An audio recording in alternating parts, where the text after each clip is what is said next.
Välimeren aallot loiskuvat rauhallisesti Marbejan rannikon tuntumassa, Espanjan aurinkorannikolla.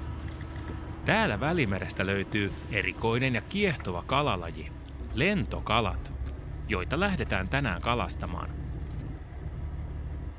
Lentokalat liikkuvat Costa del Solin edustalla heinäkuun lopusta aina syyskuun alkuun asti, jolloin aurinkorannikon vesissä uiskentelee tuhansia lentokaloja, jotka ovat tunnettuja pitkistä siipimäisistä sivuevistään, jotka mahdollistavat niille tyypillisen hyppyjen ja liitelyiden tekemisen veden yllä useiden metrien matkan, joskus jopa 30 metriä, ennen kuin ne sukeltavat jälleen veden syvyyksiin.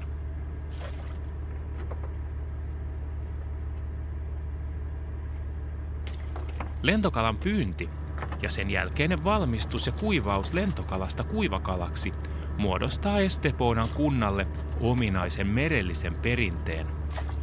Se on hyvä taloudellinen lisä paikallisille kalastajille ja heidän perheilleen sekä vahva oman identiteetin merkki kaikille kunnan asukkaille.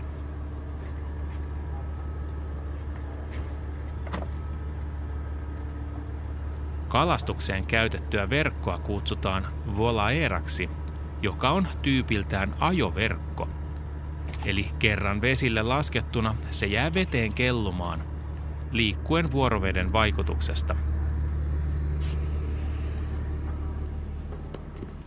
Verkko lasketaan veteen suunnaten se kohti rannikkoviivaa ja käännetään sitten veneellä vetäen tekemään laaja puoliympyrä itään, koska kalastus tapahtuu yksinomaan niin sanotusti normaalista poiketen nurinpäin.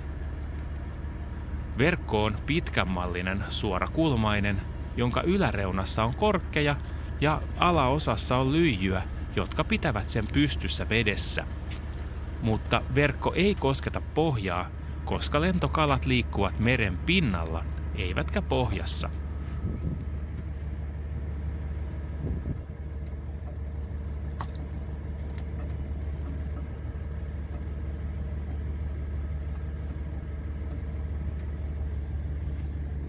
Tämä Eduardon käyttämä verkko on 80 metriä pitkä.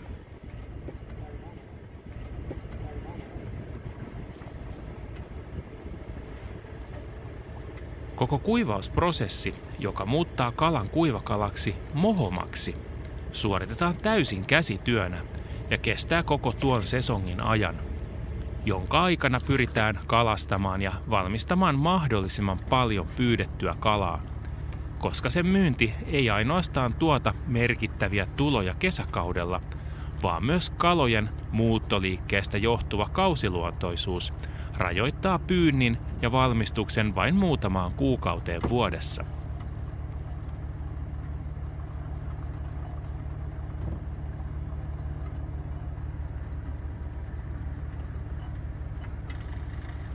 Lentokalojen sesongin aikana kalastajat lähtevät merelle yleensä ennen auringonnousua Lance del Alba ja joskus myös auringonlaskun aikaan Lance del Prima. Ja toiminta riippuu paljon kulloinkin vallitsevista tuulista sekä merivirroista.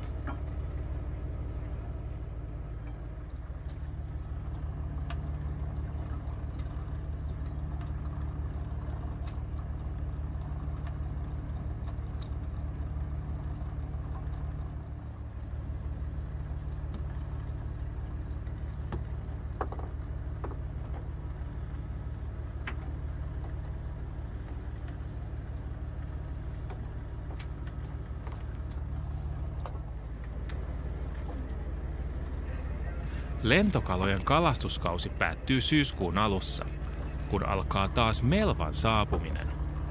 Tarkan hetken määrittää kunkin veneen kapteeni, sillä päivämäärän lähestyessä lentokalojen kanssa jää usein kiinni verkkoon myös joitain melvoja, koska niiden pyyntiin tarvittavat verkkotyypit ovat erilaiset. Kun veneen kapteeni arvioi melvojen määrän olevan huomattava, vaihdetaan verkko melveeraan ja lentokalojen kalastuskausi päätetään. Lentokalojen saalis ei ole aina taattu. Kalamäärät ovat hupenemaan päin myös Välimerellä ja lentokalat ovat mestareita välttelemään pyydystäjiään. Mutta kun onnistuminen koittaa, se on palkitsevaa, koska lentokalojen liha on arvostettua sen harvinaisuutensa sekä hienon makunsa vuoksi. Lentokalat kuivataan ja syödään herkullisina aperitiiveinä tai tapaksina, pieninä espanjalaisina suolapaloina, viinin tai oluen kera. Eduardon pyytävät lentokalat myydään kappalehinnalla esiperattuina ilman päätä ja päivän hinta on 60 senttiä kappaleelta. Joten kalaa pitää tulla paljon, että 2 miehen palkka, polttoaineet ja veneen lainanlyhennys saataisi maksettua.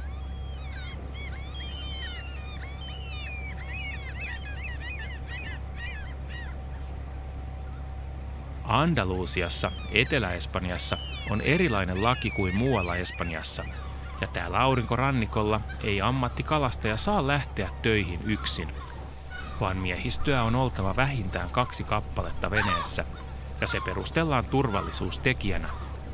Mutta Eduardo lähtisi mieluummin yksin kalaan, että tienaisi kalastamisesta edes vähän paremmin.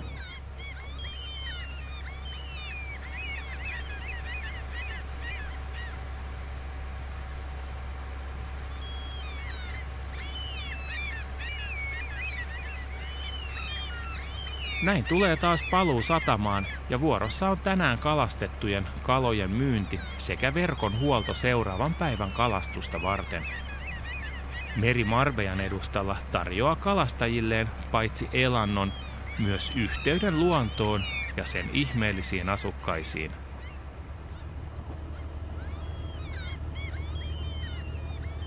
Joka päivä kalastajat lähtevät merelle toivoen saavansa niin paljon kalaa, jotta saisivat elannon perheelleen.